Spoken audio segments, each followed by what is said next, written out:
can't believe it's only 6 o'clock. It's 6:13. It feels like it's 10 o'clock. Here, look. It's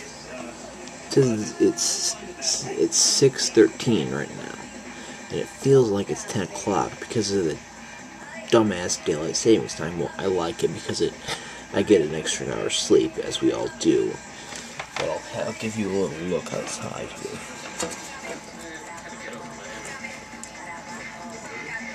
Dark. Very dark. Very, very dark outside. Yep. Back a little while ago, Kat and Tracy and I think some other people did, because like somebody asked on her channel to do a little video about studying habits and how to study for a big test, and well, I saw it I saw it the day that she made it, and I thought about doing it, but now I'm finally getting around to it. Yeah. Study habits.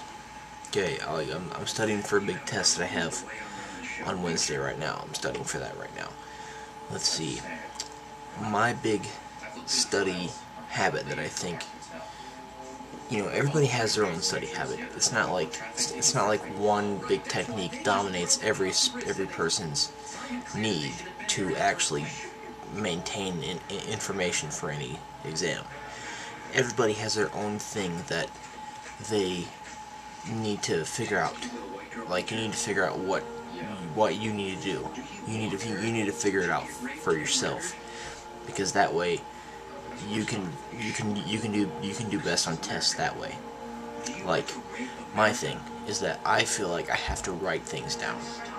Like, if I take notes in class that aren't in a book, I'll have to write those notes down like 2 or 3 more times, because for me, I've grown to realize that I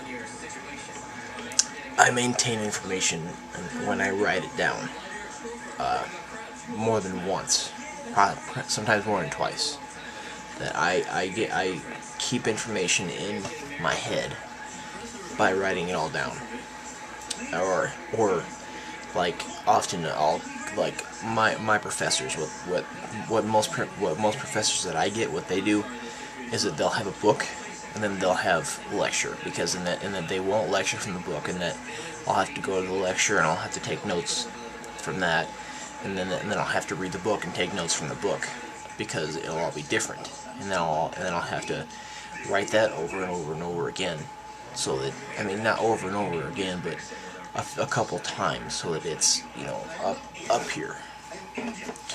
But so that brings me to another thing, that when you're in class, you have to sort through what the person says, because sometimes the professor will be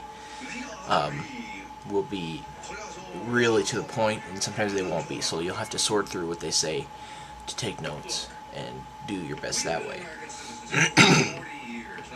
But like, another thing, some people like noise, and some people like dead quiet for tests, or to study for tests.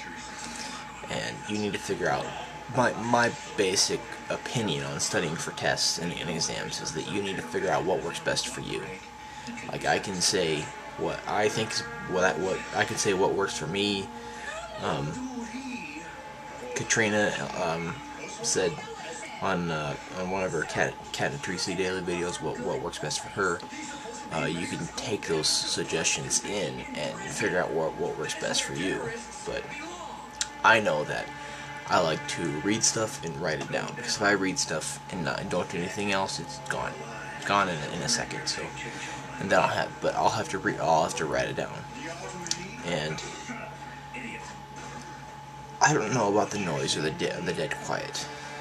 I feel like I have to have some noise, and then also you can't just like study for a long period of time and not stop. You have to have breaks, like watch a video on YouTube or something, do something else, because that way that'll keep you more focused. And don't cram either.